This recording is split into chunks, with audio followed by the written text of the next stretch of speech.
Yoz kunlarida issiq harorat ta'sirida oziq-ovqat mahsulotlari juda tez buziladi va mikroblar ko'payadi. Bu esa ovqatdan zaharlanish xavfini keskin oshiradi.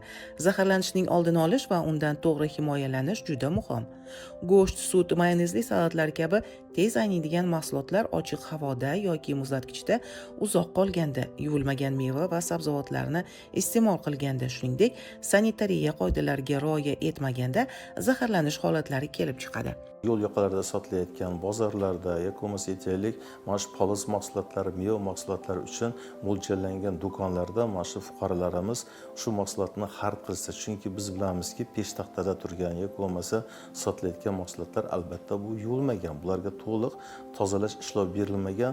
Fuqarolarimiz ularni olib ta'mini ko'rish yoki bo'lmasa aytaylik, farzandiga yedirib ko'rish, gigiyena qoidalariga rioya qilmaslik oqibatda bo'lyapti. Bugungi kunda ko'proq mana shu uyda o'tirib fuqarolarimiz tomonidan buyurtma orqali oziq-ovqat mahsulotlari xarid qilinyapti va u xarid qilingan mahsulotlar uy sharoitida noto'g'ri saqlash oqibatida va buzilgan, aynigan mahsulotni aynan iste'mol qilish jarayonida aholi o'rtasida qolaversa guruhli oshqozon ichak faoliyatining buzilishi, guruhli ovqatdan zaharlash holatlariga olib keladi. Bugungi kunda agar e'tibor berib qaraydigan bo'lsak, har xil rangli ishlab chiqarishi noma'lum bo'lgan yo'l yoqalarida mana shu ichkiliklarni, ya'ni har xil ichimliklarni sotish holatlarini kuzatib turamiz. Bu ishlab chiqarilgan mahsulot qayerda ishlab chiqarilganligi, uni ishlab chiqarilgan sanasi, uni iste'molga yaroqlilik muddati, qolaversa uni xavfsizligiga kafolat beruvchi hujjati yo'q.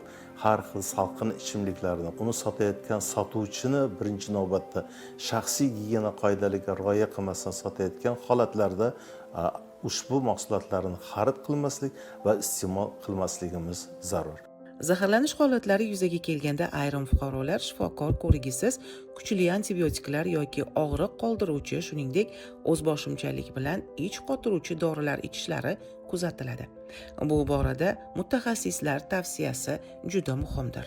Inson organizmida u yoki bu kasallikni belgilari bo'lganda har doim qanchalik yashash joyingizdagi tibbiy yordamga qancha erta murojaat qilishingiz albatta bu maqsadga muvofiq va siz va biz shu kasallikka chalinganda tezroq bundan xolis bo'lishga erishamiz va kasallik asoratsiz o'tib kelishiga amin bo'lamiz.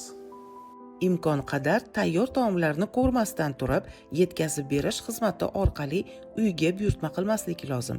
Chunki bu ham salomatlik uchun eng xavfli jihatlardandir. Bu borada mutaxassislar tavsiyasiga amal qilinsa, ko'ngilsiz holatlar yuz bermaydi.